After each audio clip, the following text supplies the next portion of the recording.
guest for this interview is character actor, comedian, writer, producer, painter, director, all around Renaissance man extraordinaire in a sense, Larry Hankin. You may know him from things like Friends and Billy Madison, Home Alone. He was also in Escape from Alcatraz with Clint Eastwood. He had numerous roles on Star Trek, both Voyager and The Next Generation, as well as being in Planes, Trains, and Automobiles. Larry, thank you so much for joining me. Wait, well, I just get, okay, there. Yeah, well, I'm very happy to be joined.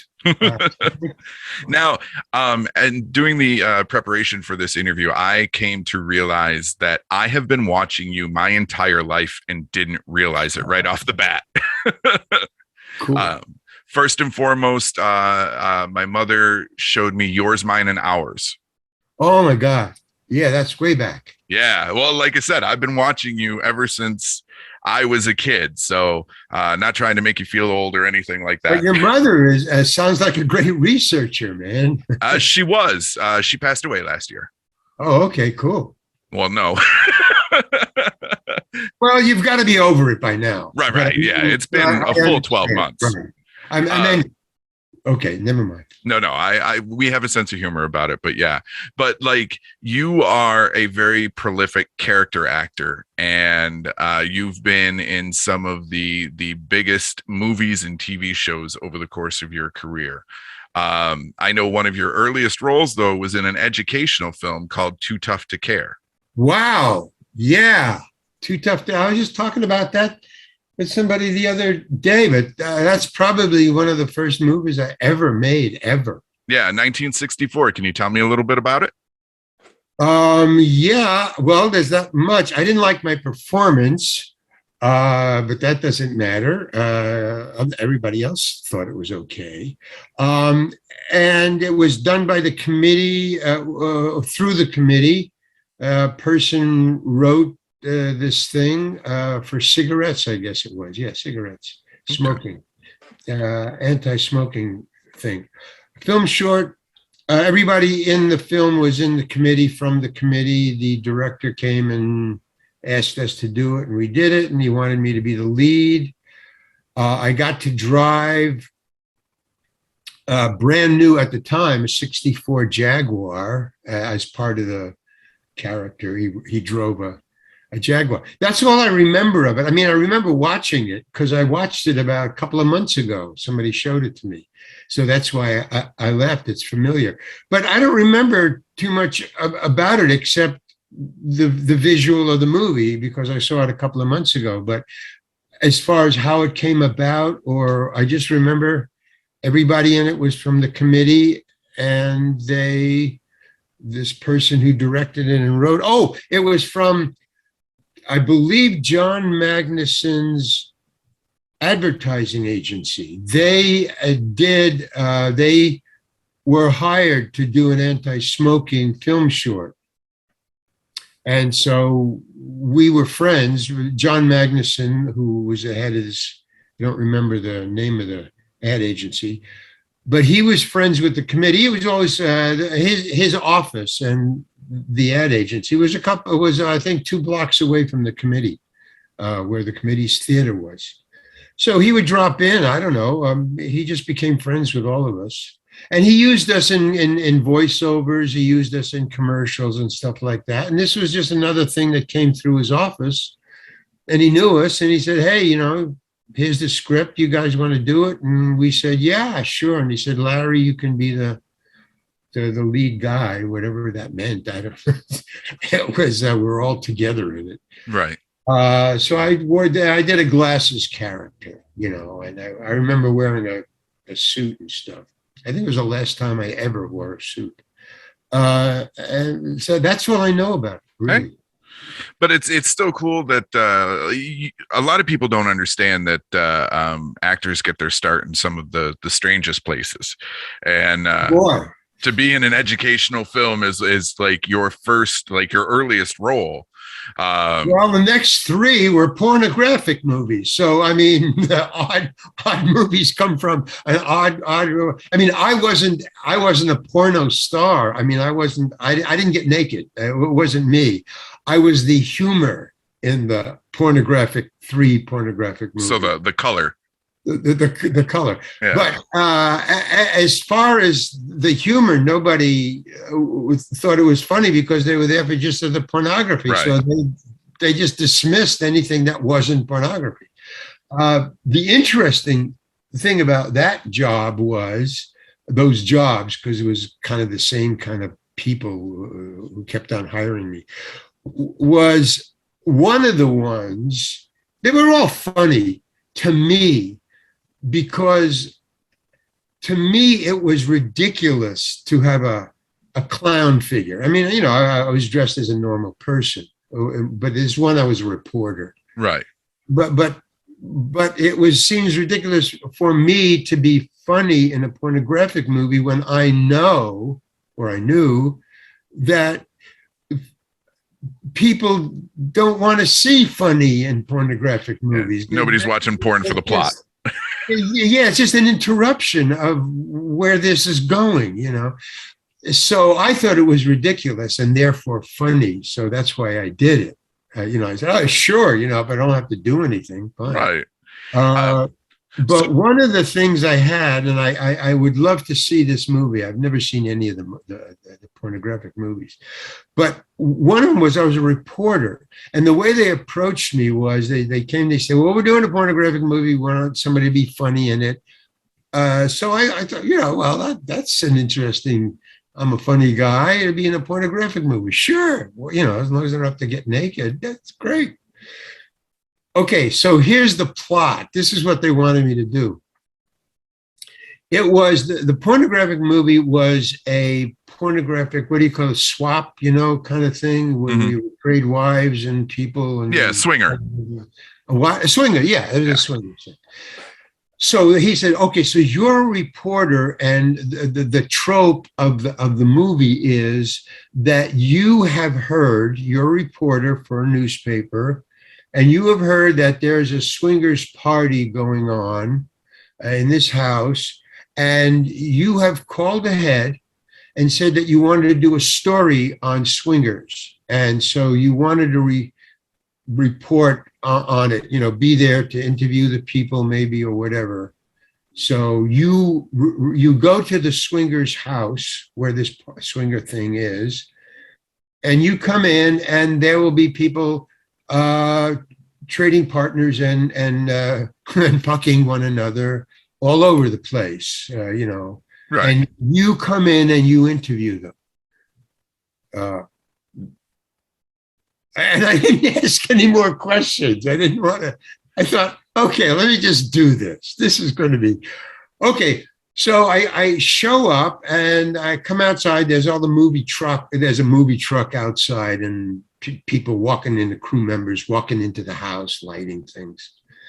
So I walk in, and there's about 24 naked couples. I would say about maybe 15 naked couples. So about 30 people, all naked, and crew members, and they're lighting, and they're getting their thing on. Mm-hmm. So they say, okay, you ready, Larry? And I go, okay. And they hand me a pad and a pencil. I'm a reporter. This makes me a reporter. The costume is complete. And they go, okay, and action. And everybody starts fucking. You know, and there's couples, and they go, and the director says, well, just go in and interview them. While they're making the beast with two backs? yeah, just go interview them. This is the whole thing. Okay. So I'm dressed, and they're fucking on the couch, they're fucking on the floor, on the chairs, in the kitchen, all over the place, and on the sofa, wherever. This is bodies and people. And here's the swinger thing that I never discovered. These aren't beautiful Hollywood model pornographic stars. These are ordinary couples. You know, boyfriend, girlfriend, wives, husbands. normal people who are actually the swingers. These are real swingers. And they're not pretty. They're fat, they're skinny, they're tall, they're short. They have crew cuts, they got long hair, they got mustaches. And it's just so bizarre. And I'm going up to the couple, so how does this work? How did you find out about your partner there? Well, what I was doing.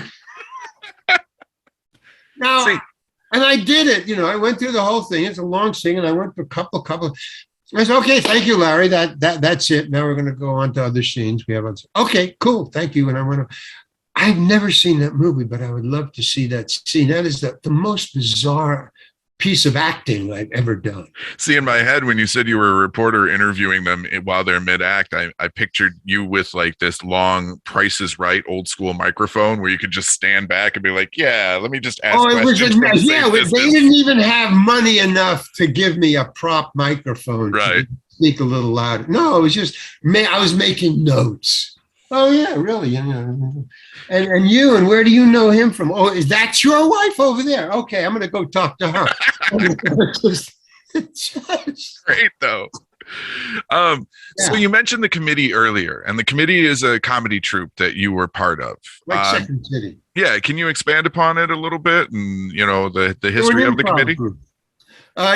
We came from Second City. I was a stand-up comedian. I am a stand-up comedian. That's what I am. I was born to be a stand-up comedian.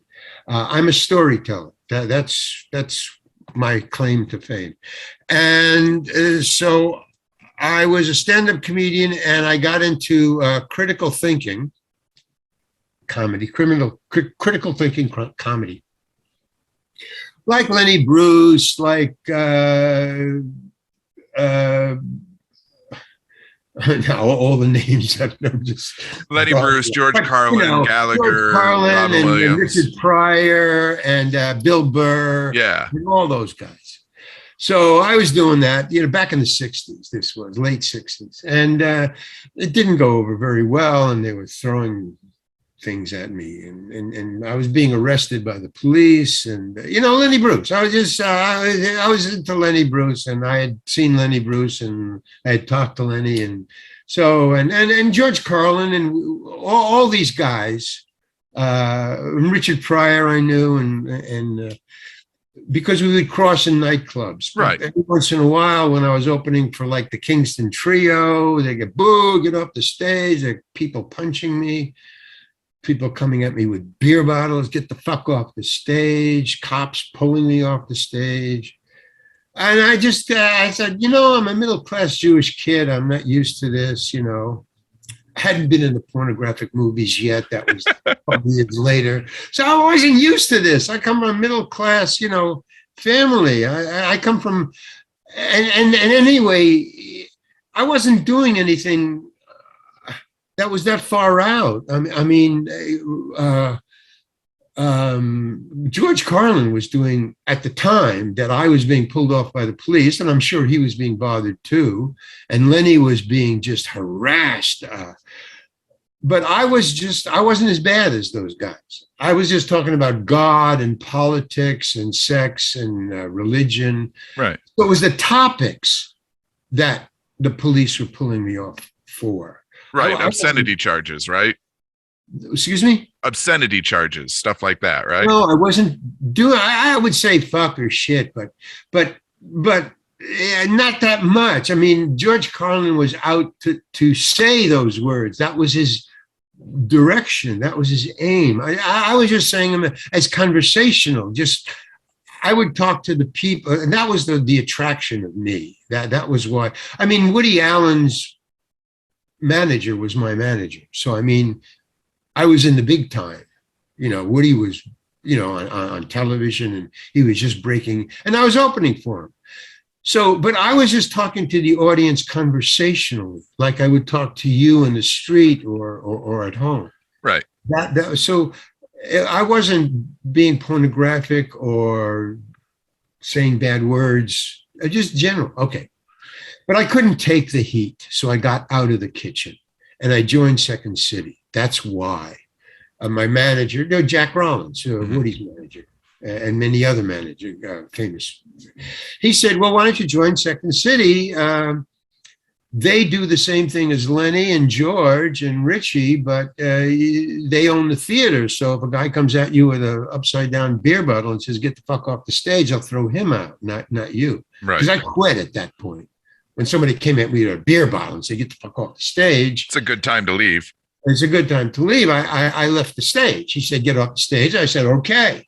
I got off the stage, and then the bartender, who is the bouncer also, he said, get back on the stage. The Kingston Trio is, you got 10 more minutes to go. And I said, I'm not getting back on the stage unless you get rid of the guy with the beer bottle, man. Did you see him walk across the dance floor and come at me with the beer bottle? Did you see that? Oh, yeah. He says, I got off the stage. He says, yeah. And he went back and sat down. I said, well, get rid of him. I'm not going out there. He said, if you don't go out there, you're fired. I said, I'm not going out there. He says, you're fired. So I said, okay, bye. I just walked out. So I joined Second City. That's why. Then I was in Second City, but Second City had too many people.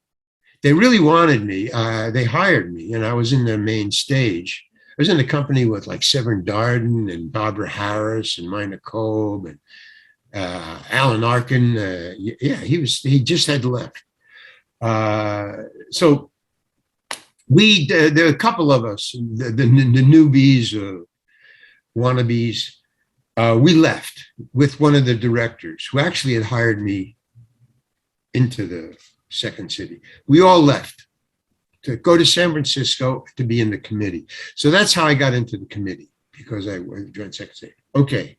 Now, I do know that during your time as the committee, during the time with the committee, I think that's the right timeline, there was an incident at a very well-known university where cops were trying to get you off the stage? No, I left. I took a sabbatical to go on tour with the Love and Spoonful from the committee. And we were highly successful at the time. But I started as a stand-up comedian from college when I graduated. I immediately went to Greenwich Village with my friend Carl Gottlieb, who later wrote Jaws and a lot of movies. So we went to Greenwich Village, and I was there. And that's where I did all my stand-up stuff in Greenwich Village. So, in relating it to your last question about, what was your last question? I'm aware that there was an incident at Kent State. Right, yeah. So I was a stand-up comedian, and in the Village at the time, which is where I started from college into Greenwich Village, there was all the stars who were to be stars later. There was Bob Dylan, Peter, Paul and Mary, Noel Stookey, just everybody who became famous in 10 years from then. One of them was, and all the musicians, Cass of the Mamas and the Papas. All the Mamas and the Papas were there, but they weren't the Mamas and the Papas yet. Right. They hadn't formed. Excuse me? They hadn't formed yet. Yeah, they hadn't formed. But so all the musicians that later became in the bands, the Blues Project, the Love and Spoonful, all the musicians were there separately, playing guitars, rock, folk singing, playing guitar, 4 folk singers backing up. Okay, cut to the committee. I was in the committee. We're very successful. Love and Spoonful are doing a tour now. They're famous. They're on their second or third or fourth album. They came through the committee. They came through San Francisco playing the Peppermint Tree, which is only 5 doors up, which is a famous rock club. Oh, no. I can't. Oh, man. I keep on. We'll pause for a minute. Yeah. And then we'll roll it back.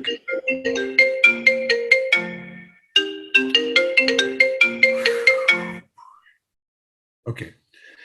So all these, there's the Peppermint Tree, all the rock bands would play. Now we're in the late 60s. All rock and roll is here. They're big. Everything is big. all the rock and roll bands are going into the Peppermint Tree. That's where they played when they came to San Francisco, or they played an arena, which would then be in Berkeley. So the Love and Spoonful were playing in the Peppermint Tree, and the committee was 5 doors down. And we now, every time a rock and roll band played the Peppermint Tree, they heard about the committee. So now all the rock and roll bands, when they toured, knew when they hit San Francisco, go see the committee. So now the Love and Spoonful was in the Peppermint Tree. They came to see the committee. They saw me and they go, "Hey, man, we're doing a tour, and you used to be a stand-up comedian. How did you know that?" "We were in Greenwich Village when you were in Greenwich Village." That's what they told me, Zal and the other guys.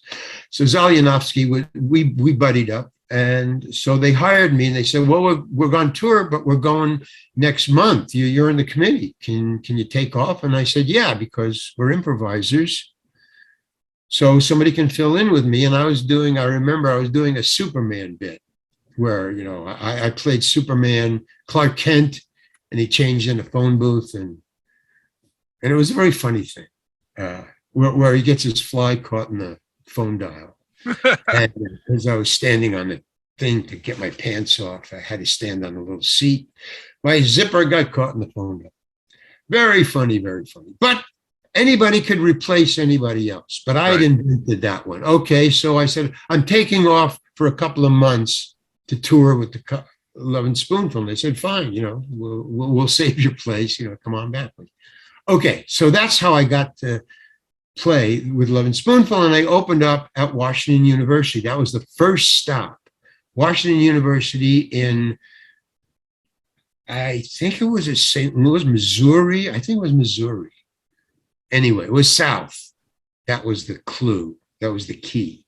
So I get on stage at opening night. I had never played, and this was now a huge auditorium. This is like probably 1,500 people or something like that, the huge auditorium. And I was just doing coffee houses and the committee, which is 500 seats, So this was blowing my mind. I had never played that many people. And I got on stage and I was doing, my old coffee house stuff that, Greenwich Village, you can do anything you want.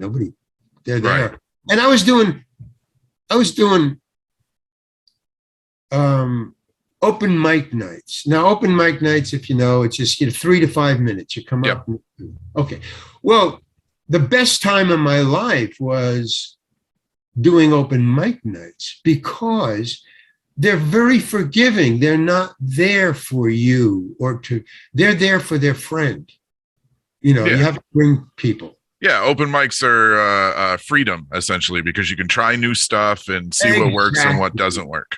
So I took all that stuff because, they would just sit and if they didn't like you, they wouldn't boo. They would just sit there because it's only 3 minutes. My friend is next. And they're not going to boo you because their friend is next. And then you're going to boo their friend. So everybody was always nice. They just waited until their friend came up. And that was cool. So you didn't know really. Right. Okay. So I did all my coffee house stuff. Well, that didn't go over well because that was critical thinking. And these were university students. So here's the bit I did. It's nothing. And now it's absolutely nothing. I had a microphone, I just blah, blah, blah, blah. So I said, okay, I'm getting laughs, had clean material for the first 2, 3, 5 minutes, just to test out. And then I go into my, old coffee house stuff. So I'm going, okay, so now we're going to talk about religion, about God. I said, we're going to talk about God. And the room changed. And if you know anything about performing, you can tell. You can feel it. You can feel it. Yeah. And the room, I said, God and 1,500 sphincters slammed shut. I just heard it. And I go, okay, well, I'll just keep going, And I said, okay. And I take this little person. I go, okay, so we got this little person. And I put him on top of my microphone. And I go, okay, so hi, how you doing? Hey, I'm God, or however I got into that. And I go, well, you're naked. Thing, nothing. You're naked. Hey, what's that between your legs? Boo, boo. And then they just start, no, we don't want to hear that. Well, what's that between your legs? No, boo. And they just got crazy, man. They just booing and throwing. And they go, okay. What's going on? What's going on? We don't want to hear that. Do the funny stuff. Do the funny stuff. Okay, what's that between your legs? I just went on with it. Right back to it. And they just, so now all of a sudden, clunk. And I looked down, and that was an armrest, a wooden, armrest. They were taking the armrests off of the old-fashioned auditorium seats. Auditorium seats. You could, if you hit them back, forward, they come off. And now they're throwing. They didn't have beer bottles, so they were all the first two rows were taking off their clothes. No, they were taking off their armrests and throwing them at me. Boo, boo! We want to hear the story.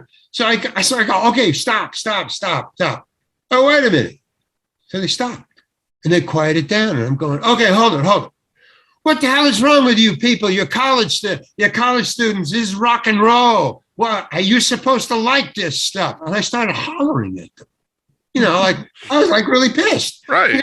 Well, it is a college audience. You got the Lovin' Spoonful coming on next, and you're booing me for saying a guy's naked and what's that between your legs? What the hell's going on? Boo, just do the funny stuff. I mean, they would answer me, but they listened to me. Yeah. They listened to me yelling at them. So I said, okay, I'll do clean stuff. Okay. So I do clean stuff for about 10 minutes. And they just right away dropped all the anger and they're laughing again, just like nothing happened. I'm just blowing my mind. So I one particular big laugh, I go, okay. And I think to myself, yeah, it's safe now. They're on my side, So I go, okay. Okay, so what is that between your legs? No. And now they just they lost their minds. And now the lights went on. And in the auditorium, the lights went on. And I could see the back rows, all the back rows, the guys, no girls ever threw anything, but the guys in the back rows were pulling off their armrests and passing them down to the first two rows who had, thrown all their armrests already. And the fifth row was too far to throw these things. So they were all passing them down to the first two rows. So they're throwing, and as they're throwing and I'm ducking, the Lovin' Spoonful up in they go, no, do the funny, no, do the naked guy stuff, do the bad stuff, do the, because they wanted a riot. They wanted the publicity. Yeah. So they wanted the riot. So they wanted me to do the naked stuff. So, and I'm ducking and they're laughing and no, do the funny stuff. And I'm laughing, I'm going like this and boom, boom. I see on both sides of the wall aisles, cops, a phalanx of cops on both sides, 10 cops on each side. They're marching down the aisle and they come up on the stage from both sides. And I was just stunned. I would just stand. I just stopped talking to these people. And I just stood there and then they stopped throwing things. And I just stopped because they were watching the cops now. And they, the cops are here. Great, they're going to bust them. So I just stood there and I watched the cops, come up. And then they, both sides, they put their hands on my shoulders. And the two cops who came there first said, okay, we're taking you off stage. And I said, fine, it's okay. And the Lovin' Spoonful says, no, leave him alone. And they just marched me off and I didn't resist. And they weren't angry. The cops were not bad cops or anything like that. I don't think they even knew why they were pulling me off the stage. They were just, normal guys in uniforms taking this person off stage. And then they took me backstage, which was empty. There's nothing up there. They took me backstage and all the 18 cops just kept on going. I think they were embarrassed. They just kept on going. And two cops stood on both sides of me backstage, this empty backstage area, while Loving Spoonful, four of them, I think. That's four of them. They were running after the cops who were leaving, and two of them were talking to the cops who were with me. They said, no, he's a good guy, man. No, why are you doing this? He was being funny. Well, they were really pleading my case. Don't bust him, man. He's just doing his job. And they stood there, and finally they said, okay, we have to set up now, because now there's nothing on the stage. So they went to set up, and I said to the cops, why are you standing here?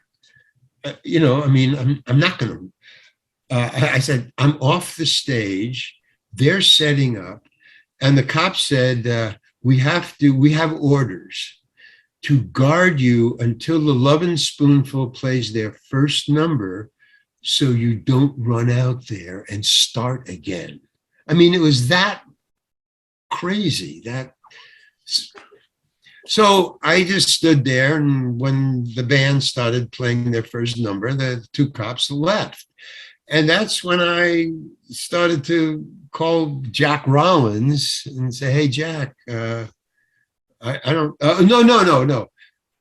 no, because I was going back to the committee at this time. Mm-hmm. So I just said, okay, because I didn't care. I had a gig. Right. I had a committee. But I was really kind of insulted. Oh, no, come on, Carl. Okay. Carl, I'm in a meeting. Bye, Carl. Bye, Carl.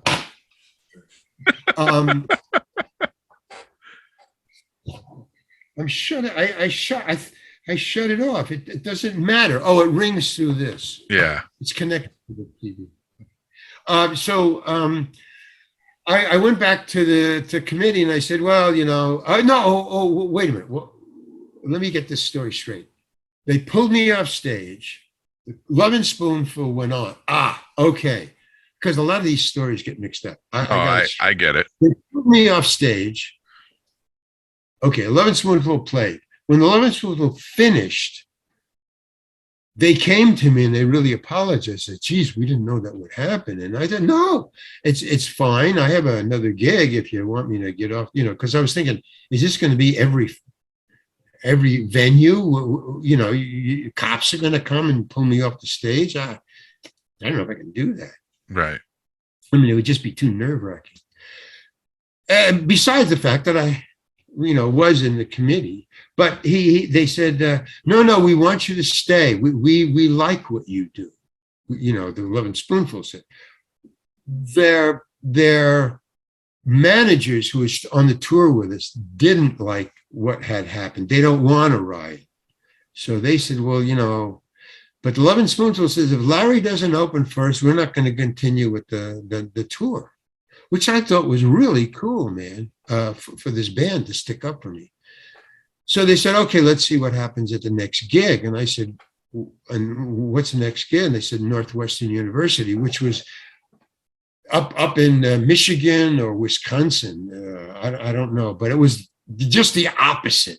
It was at top of the states instead of the lower states. So we opened and we flew up. We took a bus from the airport to the hotel.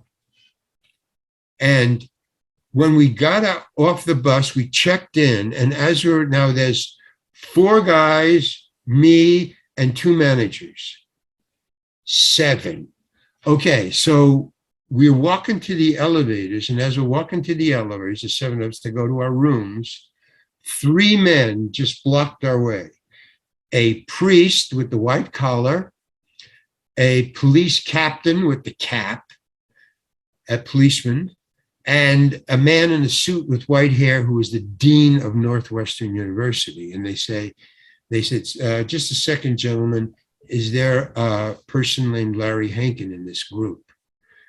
And the 2 managers immediately got between us and the 3 guys, and they faced the 3 guys back to us. And they said, what is this about? And they said, we have a report, and this is a direct quote. We have a report from Washington University, from the dean of colleges there, that you have a filthy-mouthed comedian opening for the Lovin' Spoonful. And they were really serious. And they said, and then they immediately turned their backs to these three guys and said to us without moving, they go, well, I think they had their finger up like this so that they couldn't see. And they said, okay, I want you guys to go up to his room. And they pointed to me, they wouldn't say my name. They said, go up to his room. All of you get in there, lock the door, and don't open it for anybody but us. Go. So we just got in the elevator and went up, and then we waited up there, and we're talking like, what are we going to do? And then they said, you got to do your act. You got to do your act. And I said, man, it's going to be cops. I'm going to be busted. I mean, I don't need this kind of crap. And they go, no, you got to do this, man, because they wanted to riot. They weren't sticking up for me. They wanted the cops to bust me in a very friendly way. They had no anger or animus to me. They thought it would be cool. It was rock and roll. Right. Yeah. So Street cred. And I say, no, but I got a career. I don't want to have this follow me because I knew Lenny Bruce. Oh, yeah. I knew what the cops did to him. I that's what I was coming from. No, and I totally get that because I read his autobiography, How to Talk Dirty and Influence People, and the stuff that he went through just because he was trying to do that critical thinking, type comedy is if it wasn't for him, we probably wouldn't have had comedians like Sam Kinison or George Carlin or any of the likes that came after. The other guys. Yeah. Because not only did I know Lenny Bruce, not very well, but I mean, he knew me, and when he came to the committee, hey, Larry, you want to go for a walk? So yeah, but when I saw him perform, and nobody has ever seen him perform that's, I guess, alive today or cares. When I saw him perform 3 times, and each time he was even better. But here's the thing about Lenny Bruce. He was a born storyteller. There is nobody I have ever seen. And when I was a comedian, I was into comedy and stand-up, and I saw everybody. To this day, I see everybody. I am drawn to stand-up and the ins and outs of it. Lenny was born to be a stand-up comedian. He was a storyteller. And when he got on the stage, he loved being on there. And when you laughed, you not only laughed because he was incredibly funny, but you laughed at his glee at making you laugh. He loved what he was doing. Yeah. To deny that person, not Carlin, not Pryor, not Burr, but to deny Lenny Bruce the ability to get on a stage, they said he could not perform wherever liquor was sold. That was what killed him. Yeah. That's what gave him the extra dose of heroin. He couldn't take it anymore. But he was born to do. I mean, if you say to me, you can't be on the stage anymore, I'll live. It's okay, big deal. Screw you. But to say that to that guy, yeah, that was a sin, man. Yeah. Well, and you can tell too in like I said, I read How to Talk Dirty and Influence People, and you can tell throughout the book that he got more out of being on stage than he put out. Yes, man. I mean, the last time I saw him was at Basin Street West. And when he came when he came through town, he would always come to the committee and say hello and hi. And so he was playing Basin Street West, and on our opening, he was there for, I think, a month or 2 weeks, I don't know. But on our opening, our dark night, we would go see him. And he had me on the floor, man. I mean, I fell out of my chair. I had tears coming. Well, for the time period, he had a killer hook. Like his act alone was the hook. And for that time period, nobody else was doing comedy like that. At least didn't have the name recognition or the ink that he was getting, and right. everything that they put him through, he just turned into his act. Okay, that's the key thing right there. And I saw his last performance, which was the fourth performance. He was playing Basin Street West for the fourth time because he couldn't do it anymore. I mean, he was fat. His timing was a little off, or a lot off. But he had been harassed by the police to the point where all that was in his life was cops and drugs. That was his life. And he tried to bring that onto the stage. Yeah. I mean, he was a destroyed human being. John Magnussen, the guy who did the smoking thing, the smoking film short, knew him very well. Lenny, that was his best friend in San Francisco, was John Magnussen, the advertising exec. And they hung out together. He would bring him to dinner and stuff like that. So John Magnussen said, when he saw the condition that Lenny was in, that was the time that Lenny fell out of the hotel window. Okay. Yeah, I know. Because it's written in the book. Yeah. So he came to Lenny and he said, look, man, and Lenny was retiring. I mean, he couldn't get a job. That was the last job he ever had, Basin Street West. So Magnussen said, I want to do a documentary on you. So I want to film your last performance. So Lenny said, okay. And Magnussen said to me, particularly because he knew I hung with him, he said, you know, come, we're making a big announcement, Lenny's final thing, it's going to be a documentary. Nobody showed up. And maybe a couple, it was maybe 10 people at Basin Street West and a couple of reporters to just document the last thing. Yeah. And the camera crew. So I watched it. You go ahead. Oh, I was just saying, it's such a shame because like Kinison was another one that I really paid attention to. And Kinison was another one of those ones that you saw the sadistic glee that he got out of making people laugh at jokes they weren't supposed to laugh at. Yeah. And I actually talked to Kinison's brother, Bill, years ago. And the sad story, you know, in Lenny Bruce's case, the sad story was he was pushed out. You know, he didn't retire; he was retired. You mean you're talking about Lenny? Yeah, Lenny. Yes, of course. In Sam's case, I'm writing a book about my life in show business, and one of the lines I said about Lenny is after that, when he finally died.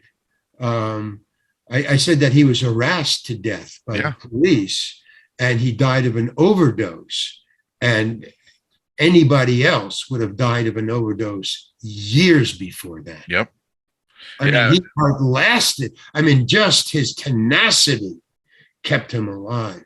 But the cops just, and I had been through it, so I knew this is nothing like what they're doing to Lenny. And yet I got out. But so I was there for the documentary. I watched the show that was filmed. And he brought papers and he brought legal briefs and he tried to make it funny for the 5 or 10 people who paid to see this performance. Yeah. But if you watch that, the final performance of Lenny Bruce, I don't know what the name of it is, but I watched the documentary. And for somebody who was a friend of his, or just even who had seen his performance, it's sad. It's so sad. It's like Don Quixote trying to prove he's sane. Yeah. Yeah, that's exactly it. And you get that impression too from the book is like, you know, you literally, I think that's one of the reasons I was drawn to him. Like the reason I like comedy and all the things that I'm into is directly responsible because it's the stuff my mother exposed me to at a very early age. You're lucky. Yeah. When I got older, you know, and I started in investigating or diving into these people that my mother had shown me, when I read the How to Talk Funny or How to Talk Dirty and Influence People, you go through while you're reading that what he went through. Like, wow, it's so weird because like it starts, you know, it tells you where he was born and how he got into it and everything like that, and you know what the career did. But as as his career and his mental state is devolving, you can read that in the book and you feel the pain and the anguish and the sadness that he had for the situation that he was in. Well, And you watch the documentary. It's also up on the screen, so I'm sure that the book is like the documentary. All right, so let's switch gears. Yeah. There's a couple of things I want to get into, and I don't know if you want to run over or not. So, I don't care. okay, so I have to mention Friends only because I heard there's a story about you and the cat that you didn't get along too well with each other. Oh, come on, man. Hello? Who is this?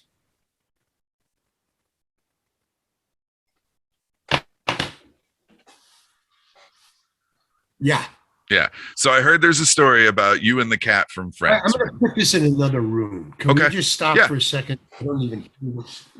Oh, but no, it's going to ring on it doesn't matter. It's going to ring on my computer.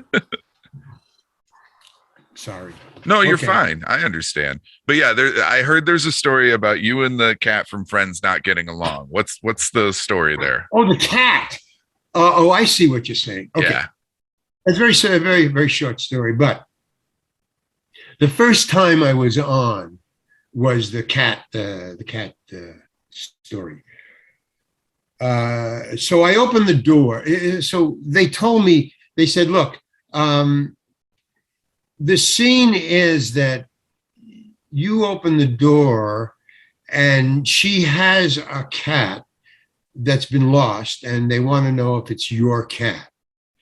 So the reason I'm telling you this is that they couldn't film it. There was no way to film that scene that was written, and they didn't discover there was no, I'll tell you why they couldn't film it, but they didn't discover this until until we started rehearsal. They said, oh, wait a minute, where are we going to open it? He's going to open the door. He has to open the door. They have to see the inside because, shoot this way, then shoot this way, right? Right. So you have to see the inside of his apartment because he opens the door. We don't have an apartment for him. And we can't use their apartment because we would be backstage shooting out to the audience. It just doesn't work. So what they had to do was they had to build a tiny little set just for the camera's angle. So when I opened the door, and they couldn't be in front of the audience. So it had to be sort of in the wings. Right. It had to give the appearance that there was stuff there. Yeah. And therefore the audience couldn't see it. So you're not going to be in front of the audience. Everybody else performs in front of an audience, but I was over here. Yeah. So the audience is going to have to watch it on a TV screen, just like at home. Okay.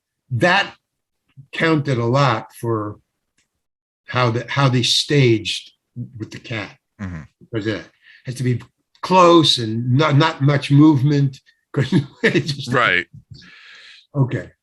So now, I don't remember the names of the actresses. I know the two actresses who were there, but one had the cat. The ditzy one had the cat. Phoebe. Yeah. Oh, what's her name? It would the character name would have been Phoebe. Phoebe.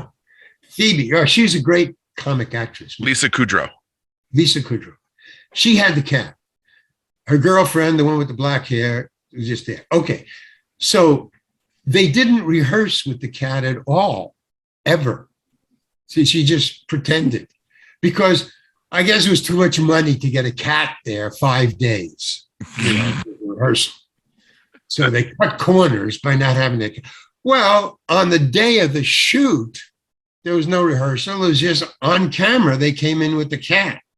So the cat was doing half a day, just one. Okay. So they came in with the cat. Cat doesn't know what's going on. Right. I mean, it's been a TV cat. It's a TV cat. The cat doesn't know.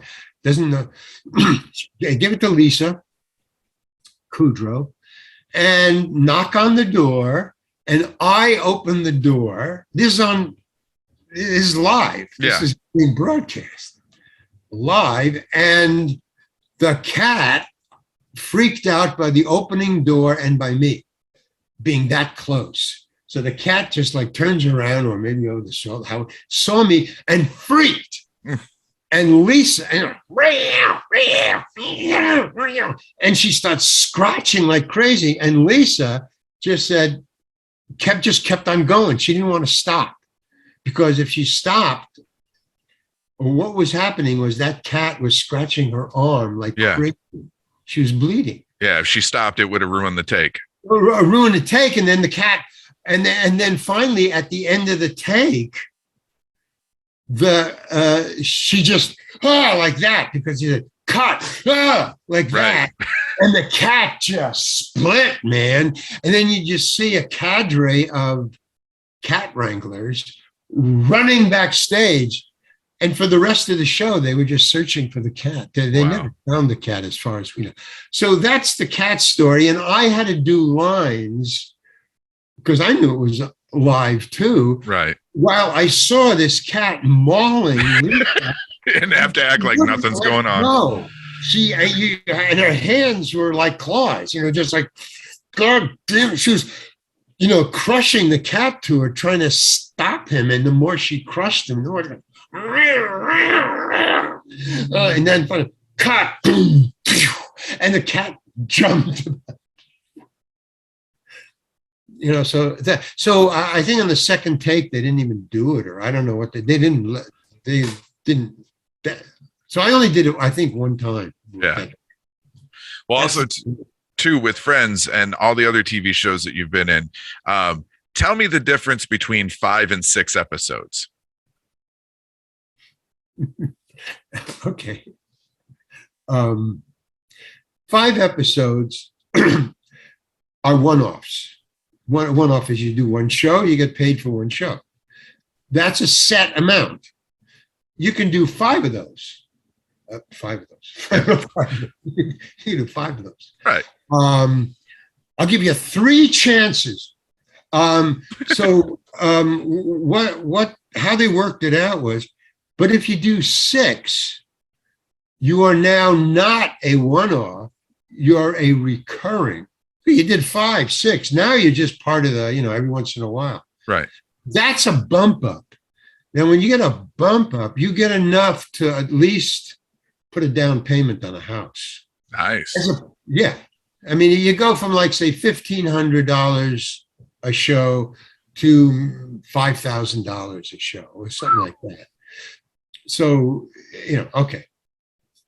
But you don't just do one more show. In other words, if you're going to do 6, they're not going to just hire you and pay you $5,000 after you've been paid 5 times $1,500, and now you get $5,000. Yeah, they're going to want you for a while. The what? They're going to want you for multiple episodes after that. Right. So you're not going to get just one 5,000. You're going to get like 3, 4, or 10. They have to. So that's a lot of money there. Now, I don't know if it's $5,000. I don't remember if it's $1,500. I'm just making those up. Right. But you can see the difference. Okay, so I do 4 shows. And I get a call from my agent saying, hey, you got another one. They're hiring you for a 5th show, 5 shows. And I go, 5? Oh, great. That's incredible. He says, well, it's good news. It's bad news. I said, that's the good news. 5 shows. I'm ready to go on a recurring, man. Yeah. That's money. He goes, well, in the 5th show, you die. What? And I go, I just lost it for a second, but I had lost it before, so I calmed myself down. I got to stop doing that, is what I was telling myself. I got to stop losing it, Yeah. Okay. So I said, all right, fine. So now I'm really pissed. Okay, thanks. Boom. So I get the script, I read it, and, yeah, I do. I die. I have a heart attack. So I go in. Now, I didn't know this, but this is this 5th show is actually the first show of a new season. When you do a first show of a new season, it's a special thing, and they throw a party for that. Mm-hmm. So I didn't know this. So I go to the set. I go to the studio, just like I've done 4 other times. I go to the studio, park my car, go to the set. There's nobody there. So there's a guy sweeping up. I say, "Where is everybody? I'm here for the rehearsal." And they go, "Oh, there's a party. It's the opening of a new season. So they're upstairs at room 524. Okay. So I go up the stairs, and it's a big party room. It's a huge room with little cocktail tables where you stand at and you put your drink on and talk around it. They're kind of like this. So they're like about 15 or 20, and there's about 100 people in the room. And I am really angry about this 5th show that I carried with me since getting the phone call about not being made a recurring. So I march upstairs ready to holler at the producers. I'm going to holler at the producers because that's what I do. I'm funny and I holler at people. So particular people, not just generally, but producers, green light people. I holler at them. I like to do that. And I don't care what the ramifications are. So I'm ready to holler at the producers.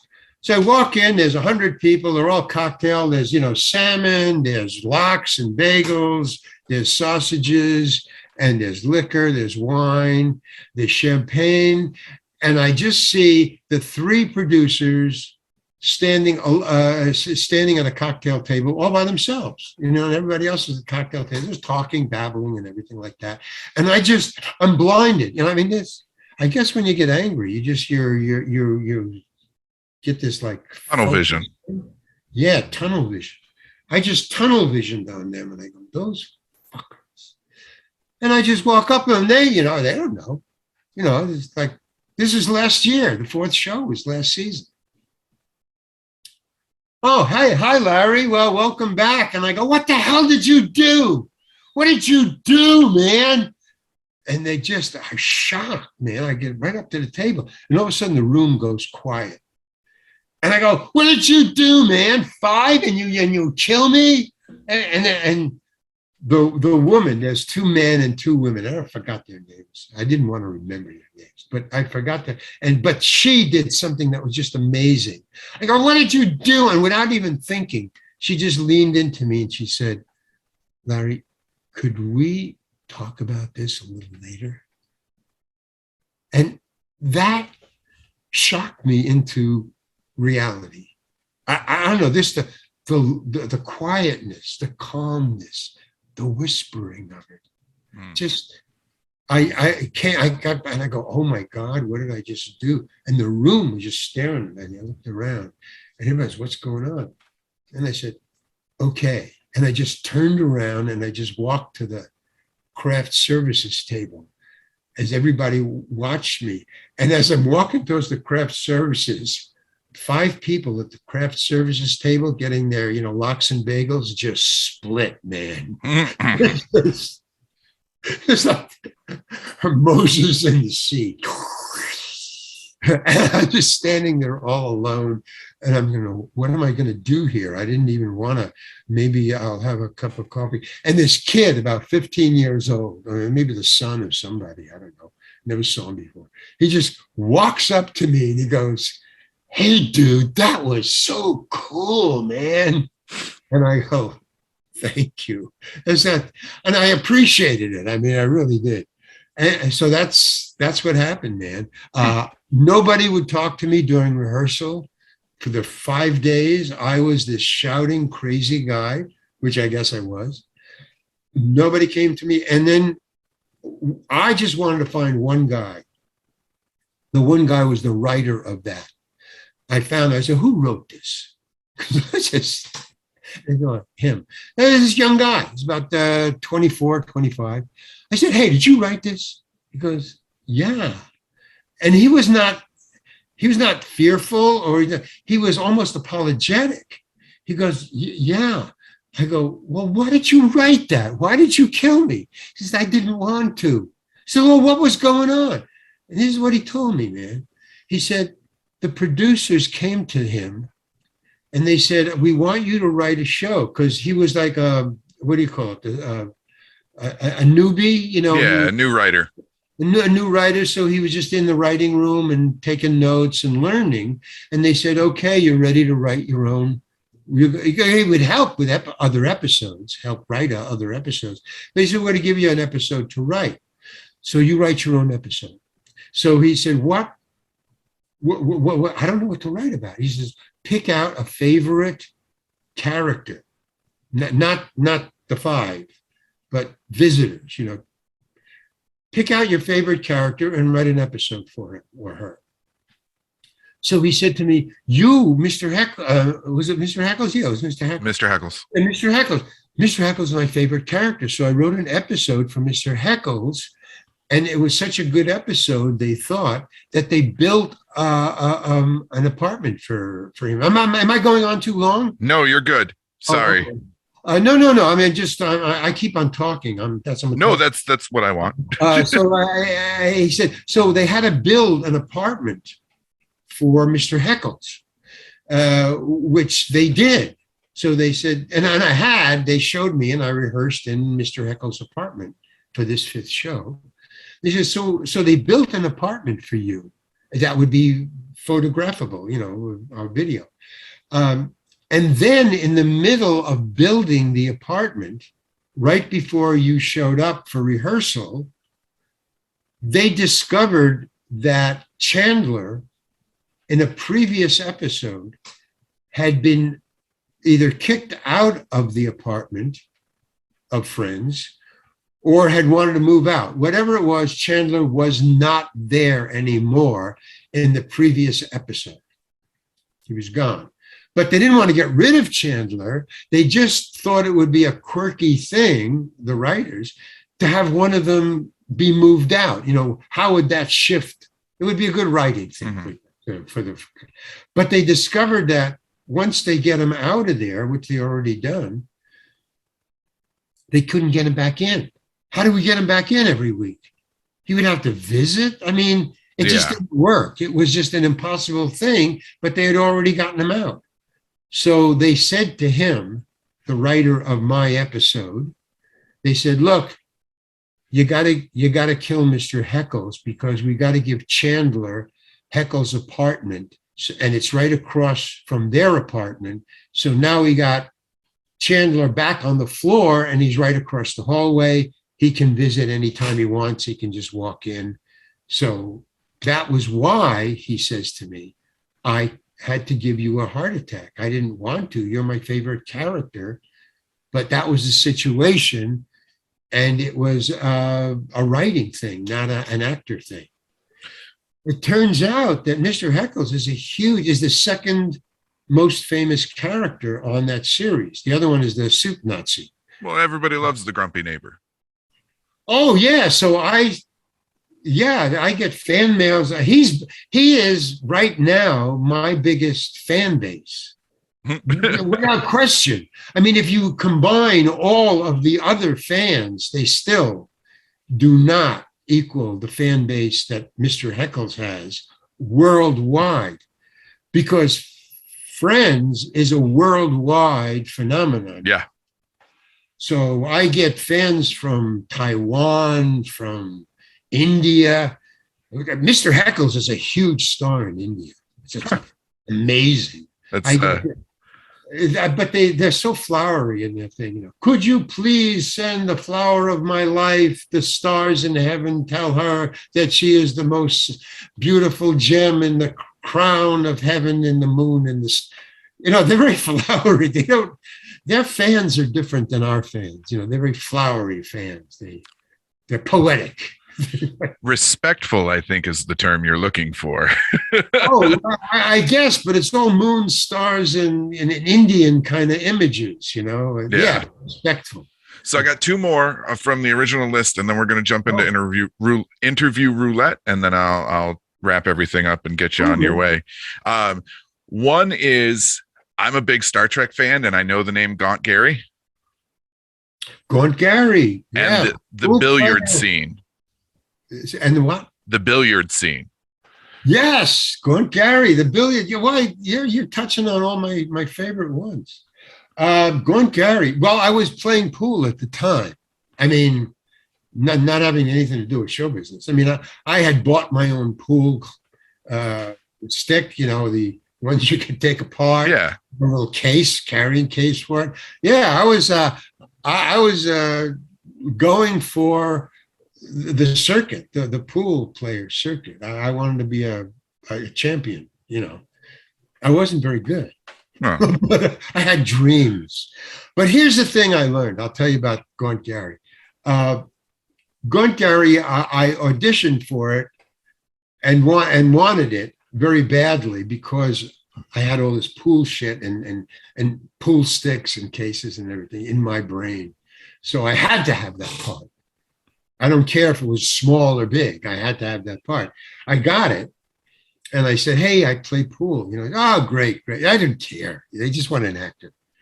But I got it. And, so before I explain that, I just want to tell you two things about playing pool that I learned for anybody who plays pool. Okay, this is what I learned. First of all, here's where I learned it. I was playing pool in New York City, and I would be there right down underneath Sardi's, right underneath Sardi's. There's a pool hall. It's a downstairs low-life pool hall, man. It's a scuzzy pool hall. It's what you see in bad movies. So the best kind. In what? I said the best kind. But yeah, for me, that's what I hung out in. Yeah. So I come in. I had bought because I was also I was getting paid money, so I could buy my own pool stick that you could take apart. That was the great thing. I didn't have to go up to the rack with these bent pool cues, and I had my carrying case. So I go downstairs, and I think, oh, this is going to be a great pool hall. And I open it up, and yeah, it's cement floor and lighting and weird people in it. Great. Yeah. Go up to the pool guy, I go, give me a set of balls. Okay. And the only pool table left, fortunately or unfortunately, was right in front of his table, his desk, his thing. Yeah. Cage. And so I set up the pool thing and I opened my, and I put my stick together, put the case on the table and open it up and put it together. Put it down. Okay, and I break and I play one game with myself. And that's just generally what I do, And what happens is, and this is just part of the whole thing, is other players would walk by. And what they're doing is they're casing you. They're checking you out, seeing how good you are. They won't approach you. They'll pass by. They'll go to the bathroom. But what they're doing is they're clocking your game. Mm-hmm. And every, 5 or 10 minutes. So, they see 3 or 4 games of yours. And there's like 2 or 3 of them that do this in every pool hall you go into. Yep. If they're this kind. Okay. So I'm playing, and then the guy behind the counter says, hey, calling me. Hey, come here. He says, what? I go, what? He says, I don't want you playing with anybody in this pool hall. You got it? Nobody that's on a table right now. I don't want you playing with them. Why? Because you're going to clean your clock. That's why. Okay. So I'm playing there, and these guys keep wandering around. And then finally, hey, you want to play a game?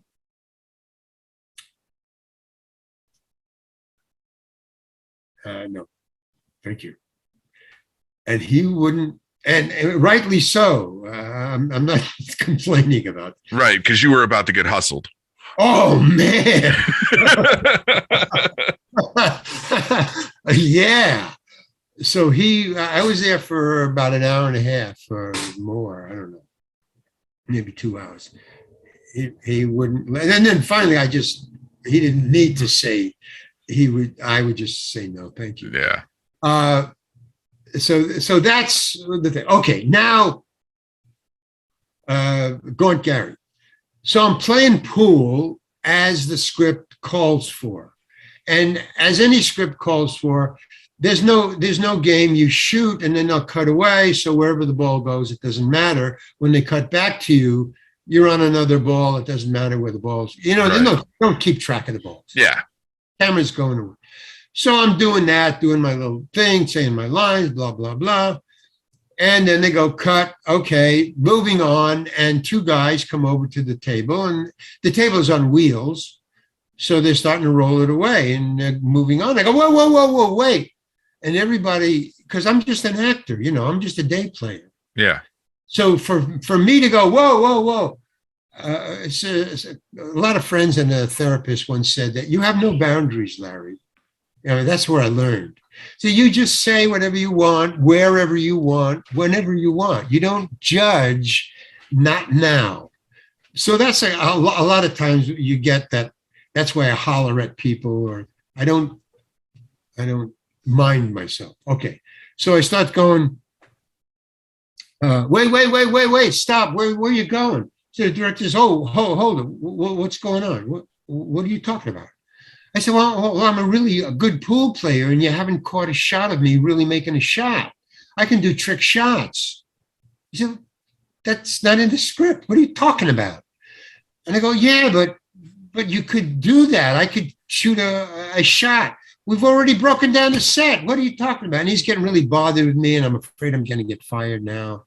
So I go, well, yeah. Well, it's just you're just wasting my talent, Okay, fine. She's all right. Just okay.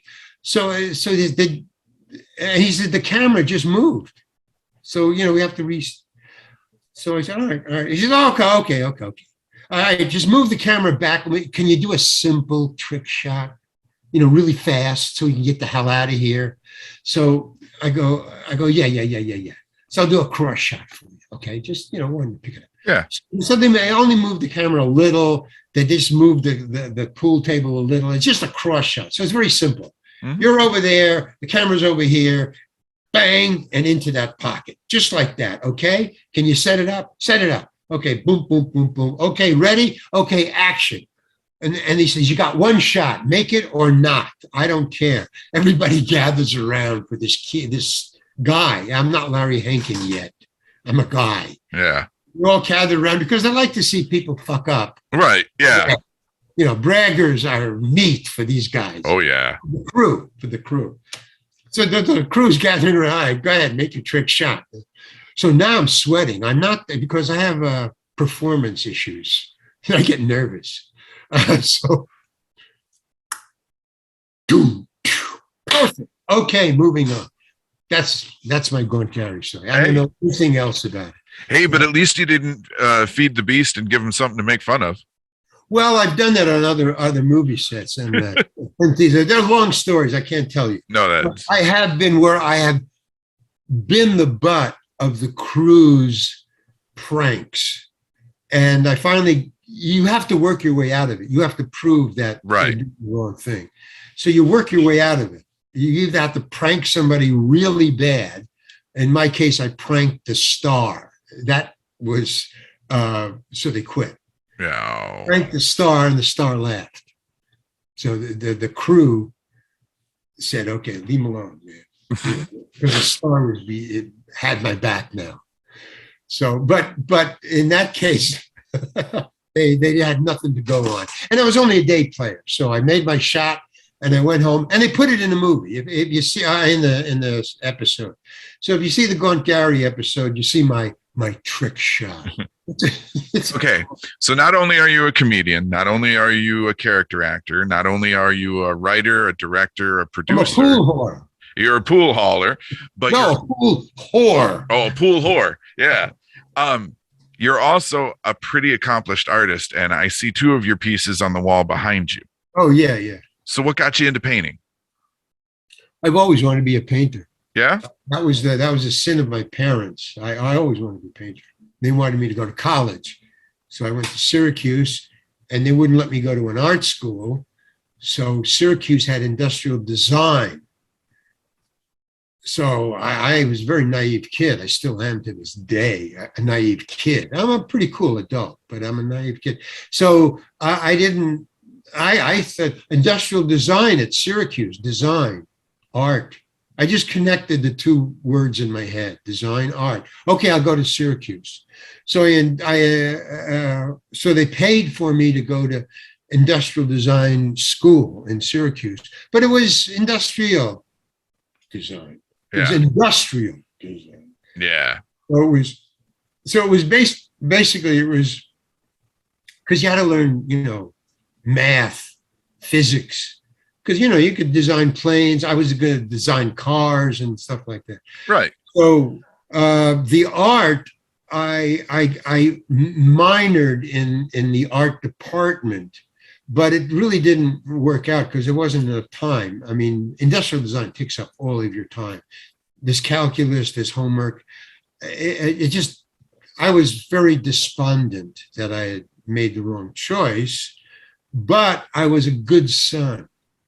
So I went, it was a 5-year course. Industrial design is a 5-year course. I went to college for 5 years, putting up with industrial design. I graduated at the top of my class, the top 3 in my class. So I was hired to go to Detroit to design future cars. That's where I'm from. Detroit, yeah. For Ford or Chevrolet. I think it was Ford. They hired me. I was at the top of the class. The university sent me there as a prospect. And the 3 of us. And from 3 other colleges. So there was about 9 people in this group of industrial designers. And so they took us for a tour, but again, no boundaries. I was commenting on their artwork, on the Ford company's.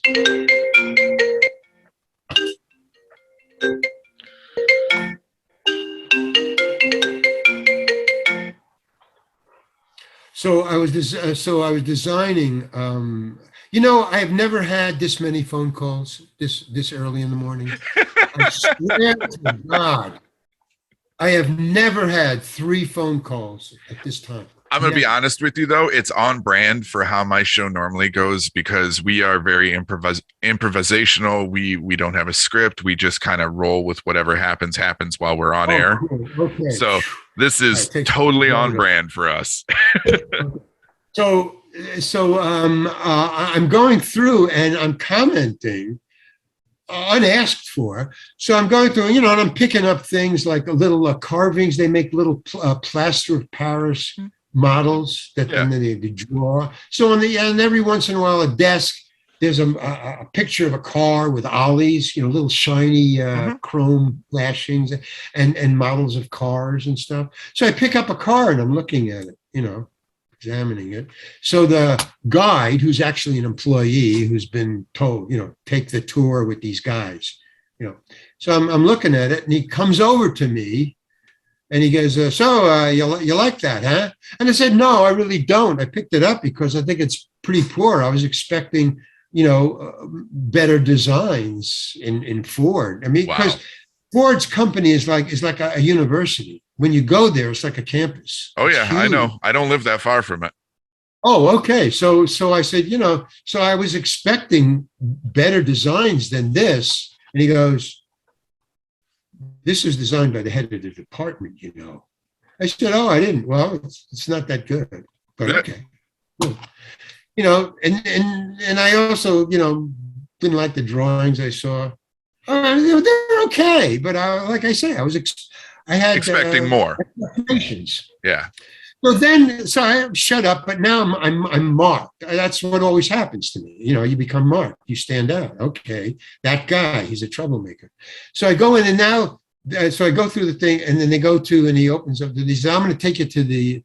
He opens it up, and he says, "Now this is the executive dining room here," and he's showing us, and it looked really great. It looked like a really uptown New York high-end restaurant, big, but beautiful.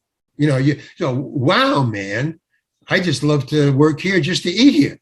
So, so I said, wow, now this is really cool because I'm trying to make up for, the car thing. Opening your mouth. This is really great. You mean to say we eat here? He says, no. This is the executive dining room. You workers aren't allowed to eat here. Then what the hell are you showing this to us for? I mean, well, what are you setting us up? Why don't you just show us where we do eat? What is that, down in the cellar? I mean, this is ridiculous, man. Well, I was never asked back, and I didn't want to go back to the show. I feel we have a lot of parallels in our personal lives there, because I am very much that person that will make that noise and then be asked to never return. So a lot of decisions that I've made in my life that are the right decisions were because I opened my mouth at the wrong time. Yep. So in other words, I could not go back to Ford, because when I got back to Syracuse, they were, how'd it go? I said, well, it went pretty good, but it didn't show me much. But Ford said, don't send us Larry Hankin. Right. Which was great, because Carl Gottlieb, my best friend at Syracuse, said, what are you doing this summer? We were both graduating at the same time. And I said, well, one of the things I'm not going to do is I'm not going to Detroit to design cars, because Ford doesn't want me. And if that's the way Detroit is built for Chevrolet and all the rest, I don't want to go there. So where are you going? So he said, I'm going to Greenwich Village. I said, let's go there.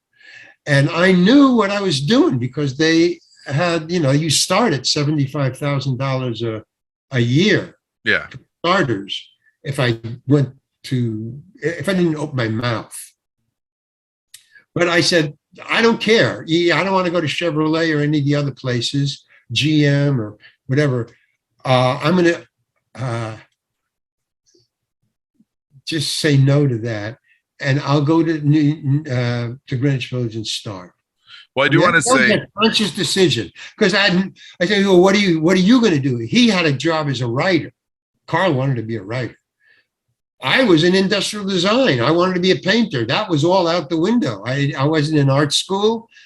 I wasn't an industrial designer, and I wasn't a writer. I said, I'm going with Carl. Carl seemed to know what he wanted to do. So, because he would share the rent with me. So I thought, well, if I can't pay the rent, he can pick it up. Well, I do want to say that I'm sure you don't need it, but you are a very talented painter. I looked through some of the stuff that you have listed on your website, and it is absolutely beautiful. I like what's hanging behind you. In fact, the one that's hanging behind you is one of the ones that I saw on the website that I enjoyed. So. Yeah, they're all T-shirts. Well, I got 40 paintings or 50 paintings. Yeah. And they're all, they can be all made into T-shirts. So that's on the website. But yeah, so now after Breaking Bad, when I quote unquote retired, I just got rid of my agents and said, I don't need this bullshit. I started to paint. So all that has been since I stopped working in Hollywood. One of the things I discovered after I work for friends now. In other words, if friends call me, I'll be in their movies, but I don't. You have one coming up that I know of that I'm not sure if you can talk about or not, but I was interested in, because you're working with one of my favorite animators. You're supposedly working on a project with Bill Plimpton. Oh, that. Well, yeah, but I already worked on that years ago. And okay, so it's just being released. Partner, well, yeah, Feeds the Beast. Well, yeah, his partner was the one that sucked me into that. I mean, willingly. I'm a big fan of Plimpton. Yeah, his cartoons are incredible. Oh, I absolutely love them. Yeah, so I did some work from a couple of years ago, but that project was really the brainchild of Plimpton's buddy. So that's now on, I don't know, it's on the back burner. Yeah.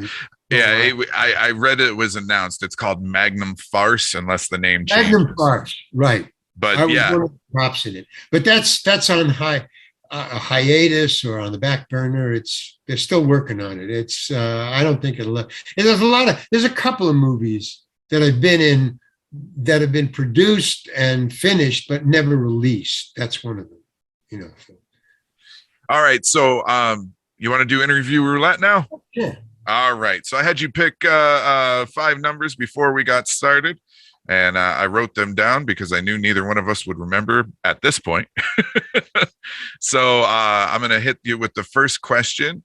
What's the craziest thing you've done in a car?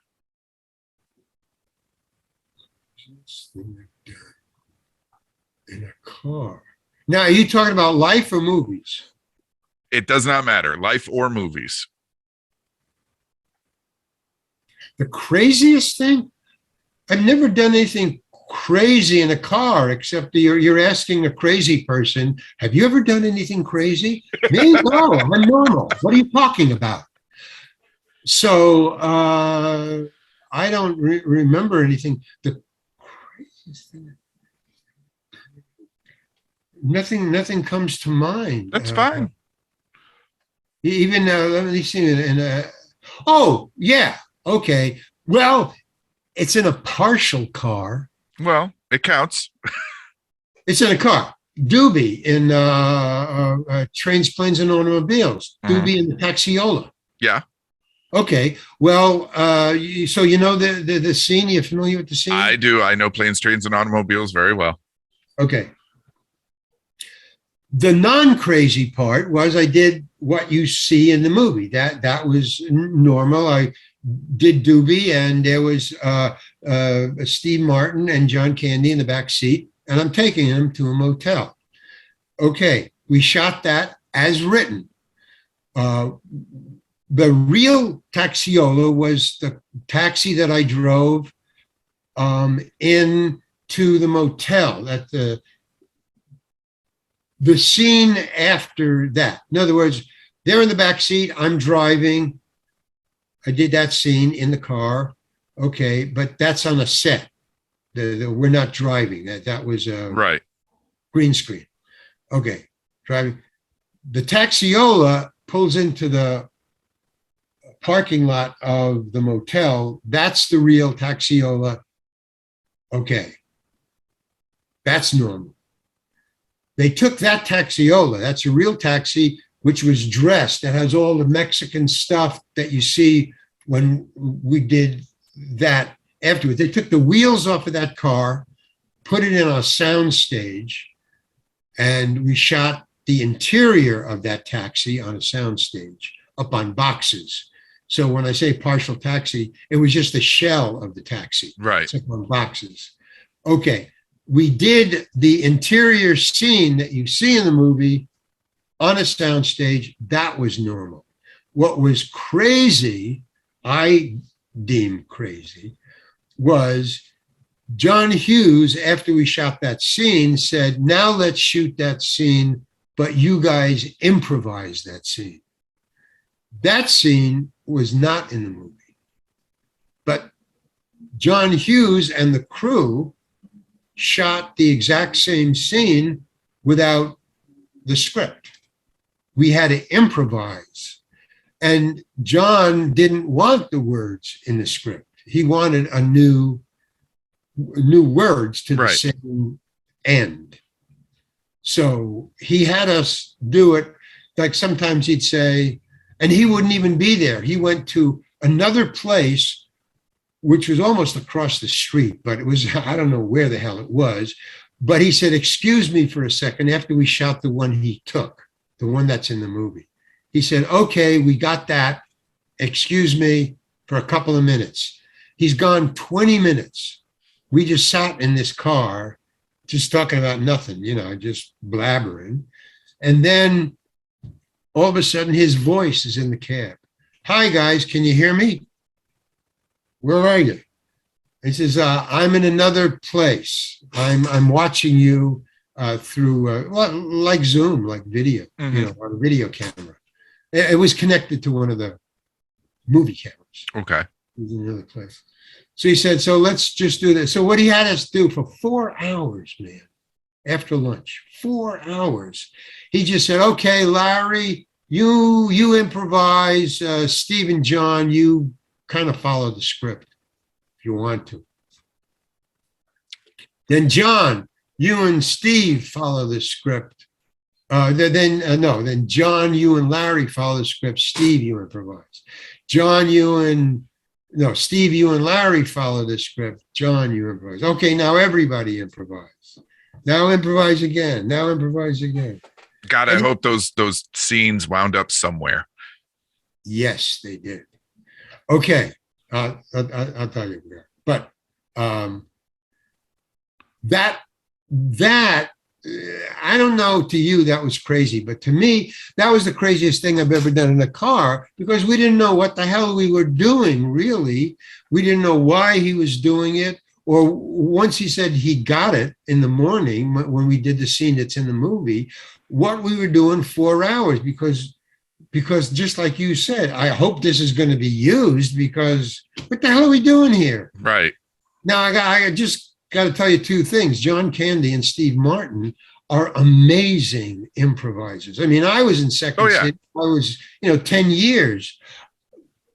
Man, I could just about keep up with those guys. And Steve Martin, who had never been in Second City, John Candy had been, or the committee. Steve Martin had never been an improviser, and he was better than the both of us. Well, that's how great they are, how funny they are. And I worked with John. Okay, well, what happened to that? I wondered for 2 years. I wondered what happened to that footage, because it was great. I mean, I was there, and I don't know if I was funny. I was just trying to keep up, but I know they were sure as hell. I had to keep a straight face a lot of the times, Okay, so I'm in the delicatessen. I'm in the Greenblatt's delicatessen, which I just found out yesterday is no more. They had to close because of COVID. But I'm in Greenblatt's with a friend, and I was in Christopher Columbus's movie, Home Alone. Yes, you were. I'm in Greenblatt's having a ham sandwich. A ham sandwich? No, it's probably corned beef. A corned beef sandwich. And I hear, "Hey, Larry," and I turn around, and it's Christopher Columbus with his family. He says, "Hey, Larry, how you doing?" And I go, "Oh, hey, Larry." And my friend says, "Hey, why don't you introduce me?" I go, "Oh, yeah, sure, come on." So I go, "Hey, Chris, this is my friend, Marcia." And he goes, "Oh, this is my family and my wife. This is my son, blah, blah, blah." I said, "Oh, okay, I just want to say hello." And, he said, "Well, what are you doing?" I said, "I'm doing this." "What are you doing?" "I'm doing that." And then he says, "Well, by the way, I saw the movie, and it's funny as hell. Great. You did a great job." And I said, "Oh, yeah. Well, I saw the movie too. Yeah. So you liked, what did you like about it?" "Well, there's nothing to like about it. It was just you three guys." What movie did you talk about?" "Well, the film short." "What film short?" "The film short of you, Doobie, in the taxi cab with John and Steve." "We didn't do a film short." "Yeah, where did you see this?" John Hughes had a birthday party. John, by this time, had passed away. Right. During this conversation. He says, "Well, when John was alive, he had a birthday party, and he had several friends come over to his house. And as the entertainment, he showed the film short of Doobie and John Candy and Steve Martin in the taxi from home, from Trains, Planes, and Automobiles." And I said, "What? It was a film short?" He said, "Yeah, it was hysterical." That's the answer to your question. John had made a film short of his own with 3 improvisers that he knew full well were improvisers on Warner Brothers' dime. So, fuck it, man. I'll just, and if they want to say, "Well, yeah, but we own the script." No, they improvised this. Yeah. But the costumes and the cab was amazing, man. Somebody had dirt. I don't know if you saw the full tilt of that, but the ceilings and the things were all Mexican women and families, very Mexican. I didn't have to do any research. I knew who Doobie was immediately. Right. So that's where it is. And so John Candy has passed away. John Hughes has passed away. But I would love to see that movie. but Yeah, I'm it's not gonna it's touch got to it. pop up on a behind the scenes DVD, Blu-ray somewhere along the way. It's got to be good because, first of all, John Hughes was in the booth, you know, directing it, guiding it, because he would say no. Like for instance, he would say, "Okay, let's do it again." But this time, Larry, in the last improv, you said this when John said that. So say that. But John, you don't have to say that. But Larry, you said a funny line. So John Hughes had memorized 90% of the improvisation, because when he kept on, going round and round all afternoon. Now, maybe he was taking notes. Who knows? That's why he was in another place. It doesn't matter. He had in his head, because he said, "No, Larry, you didn't say that. You said this on the other time, and that was funny. But John, you didn't say anything." Yeah. So we had to follow not only improvising, but then improvising off of, yeah, but I can't improvise what I did the last time. I have to improvise something new while they're improvising most of what they said last time. Yeah. I mean, it was just bizarre. So I would Wildest love thing. to see that film. And if anybody out there knows about it, let me know. Okay. Odd note. Yeah, somebody please, because I would love to see it. What, if any, Guinness World Record do you think you could or would want to break? What Guinness book record? What Guinness record would I want to break? Yeah.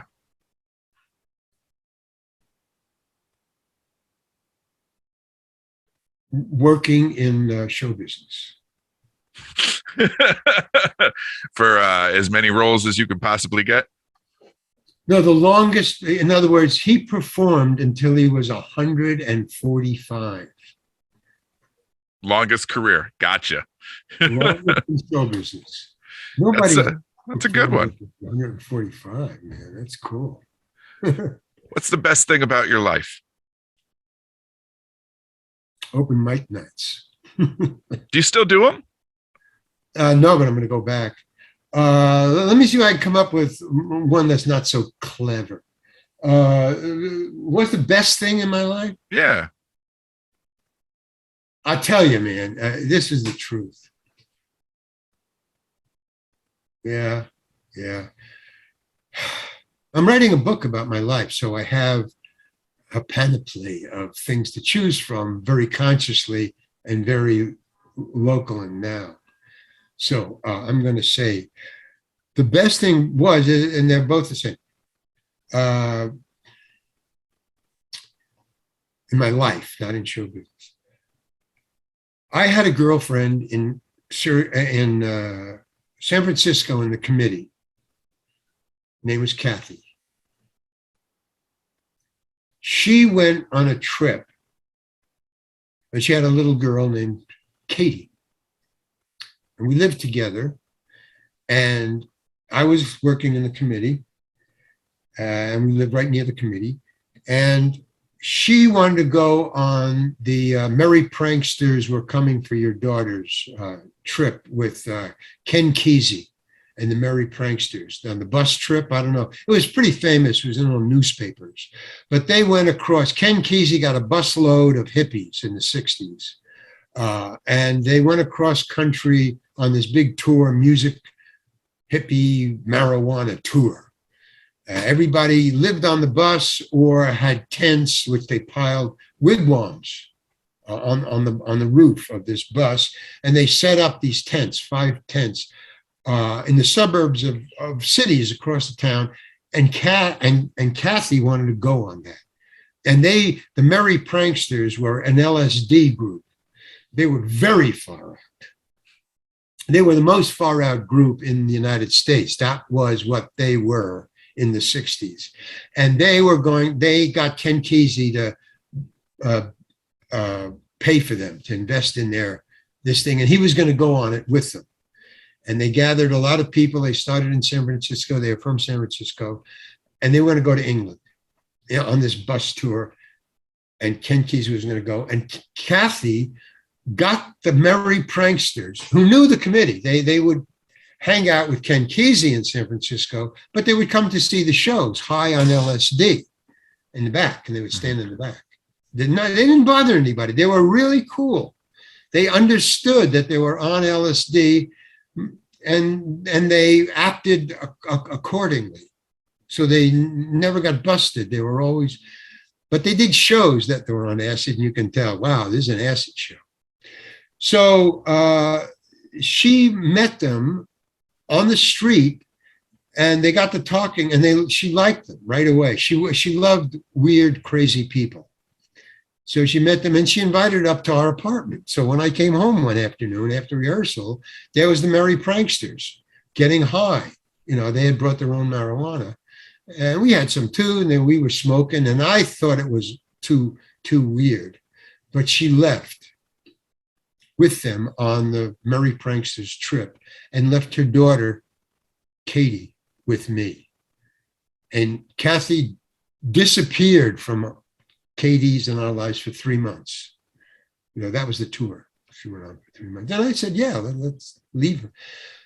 So those 3 months with a 4-year-old little girl, and I say it in the book, but sleeping, putting to bed as a single dad, putting to bed a 4-year-old little girl and waking up with her and feeding her and taking care of her and hanging out with her all day, because I didn't have a babysitter. I didn't have that much money. I would take her to we would go to rehearsals together. She would watch rehearsals. This 4-year-old Katie would sit with a director with her crayons, and he would sit in the audience in the theater, and he would direct. He had a table, and she would sit next to him with her crayons, and she would either watch rehearsals and laugh, and we, rehearsing, would really get off. When she would laugh, that would mean, oh, that's going in the show. That's going in the show. If Katie laughed, that was going in the show. Or if she got bored, she'd color. And actually, the director looked forward to her, being there with her. Yeah.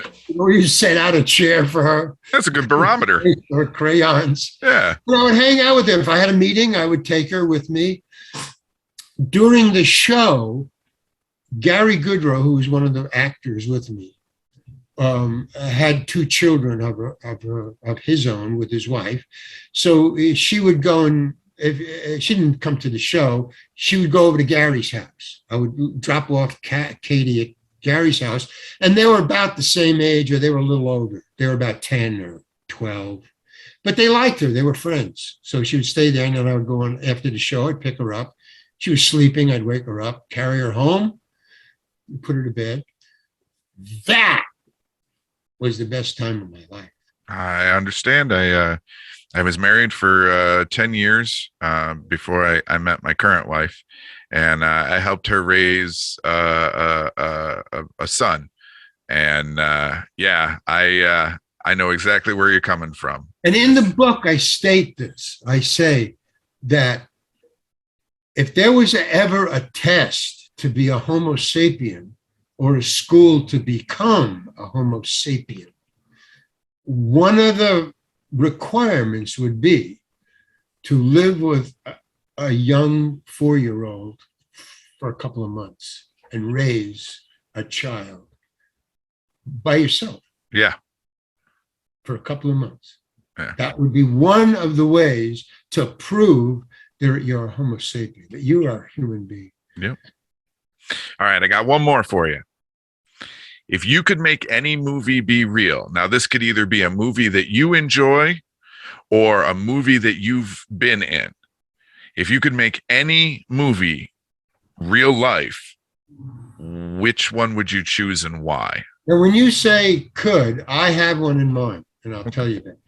But I might not be able to. So you're saying if I was able to. Right. If like you had a magic wand and you could live inside any movie, whether it be your favorite movie and that becomes your real life. Oh, but it has to be a movie that's already done. Yeah. Oh, So either a movie that you really enjoy or one that Oh, you've been a part of. uh, if I could be in any movie, Yeah, make it be your real life. in real life, there is Yeah. no movie. No. So the question is, if you could make any movie be real life, which would you choose and why?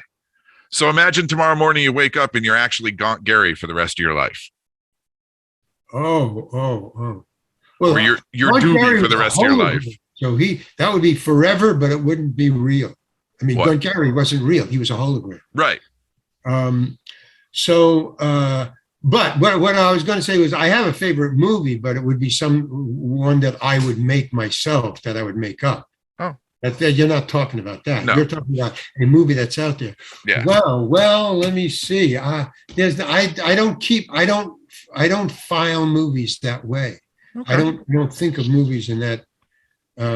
So nothing comes to mind. It would be a movie, it'd be a funny movie.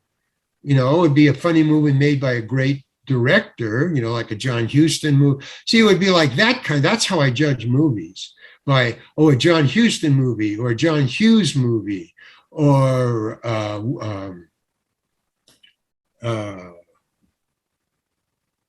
Charlie Chaplin movie or a Buster Keaton movie or now. But again, real life, none of them would. In other words, you'd basically wake up in the movie. Like that's your life from there on out. You're in that universe. You're in that world. I would have to go with Chaplin or Keaton. Yeah.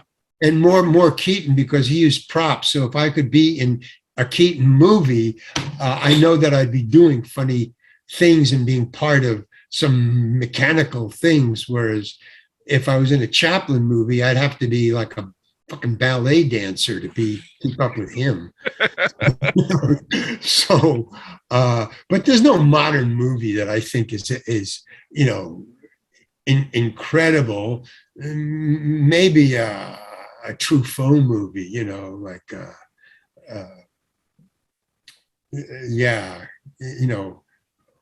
or a French movie. No, that's fine. I don't look at movies that way. I'm not a movie buff. I talk about my movies because I'm in movies to people like you, fans of movies, right. And their knowledge of movies that I'm in are way more better, more exacting than I am. They'll correct me. Yeah. But if I say, that movie in this scene where there's a teacup on the shelf. Yeah. What about it? You saw that teacup? Why are you paying attention to the teacup? Yeah, I mean, well, no. They if I say what's in the foreground, they'll say that they do. Or Fellini movie. I'd love to be in a Fellini movie. Yeah. About the teacup thing. He said, somebody asked him, what's your secret of making movies? Give me one secret. It was actually Steven Spielberg who asked the question. Give me one secret, Mr. Fellini, about making movies. And Fellini said, okay, what you do is you put something in, you make sure the frame has something that really the person in the audience really wants to look at. Make sure that it's a good picture that they want to look at.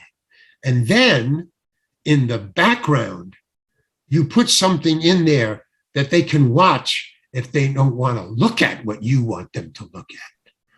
that was the secret. But if you watch Fellini's movies, his backgrounds are always super duper, man.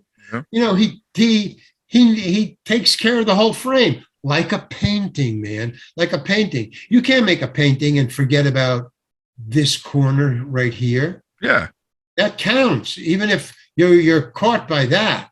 What about this line? You got to think about, that's how Fellini, he's a genius. He knows what's going on. Well, all right, Larry, I want to thank you for joining me. It has been a pleasure. Me too. Thank you for having me. Yep. And like I said, don't even worry about the phone calls. I'm going to leave this in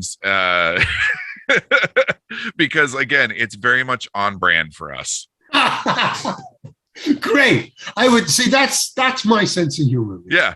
That's my, if you can do it, once you get to editing, sometimes things change because, but it's a great idea. That's my sense of humor. I always, I have my, well, can I just tell you this? I mean, I don't care. Go ahead. I'm writing a book now, and I have a proofreader who I use all the time. So she proofreads it, and then she'll go, well, I don't, cut this part out. And I'll go, oh. I mean, she's a proofreader. She knows what should be and shouldn't. She's a professional, Yeah. So I'll cut it out, But sometimes I go, oh, I don't want to cut that out. I want to leave it in. And then I'll hand it to a couple of friends, and then I'll go, I was reading it, but that part with you do that thing with the thing. Oh man, that was really fun, and that was the thing I wanted to leave in. He says, people don't usually leave that stuff in, but in other words, there's things that I leave in that are just for me, that I know I shouldn't leave this in, but it's just my favorite. But there are people who pick up on that stuff. See, and my theory with comedy is this: my wife is tired of my jokes. She's heard them all. She says I'm terrible. Good for her, but that's why I'm not married. Right. No, she loves me. She just hates my jokes. No, but what it comes down to is I'm telling the joke or I'm doing the comedy bit to make me laugh. If somebody else laughs at it, great. If not, I don't care because I still laughed. Well, yeah, that's true. And also I'll put an addition to that. I'm also telling it because I'm working it out on you. Yeah. Yeah, I'm trying it out. See, that's why I stopped. One of the reasons I stopped being a stand-up comedian, I found out that that's what I was doing all the time. I wasn't carrying on conversations. I was trying out my next bit on you. Yeah. And I'm guilty. then when I would hang out with other comedians, I see, that's how I found out. I said, he's trying a bit on me. He's not talking to me. He's trying out a new shtick on me. Yep. And I would resent that. And once I resented it, I thought, well, that's what I do. So that's why I stopped. I said, I can't do comedy anymore. I'm not human. I'm just trying out shtick all the time, whoever I talk to. So, yeah, she's right. Yeah. But you still have to do it, man. Right, yeah. It doesn't stop me. I just am aware that I'm doing it. And I'll pick my targets.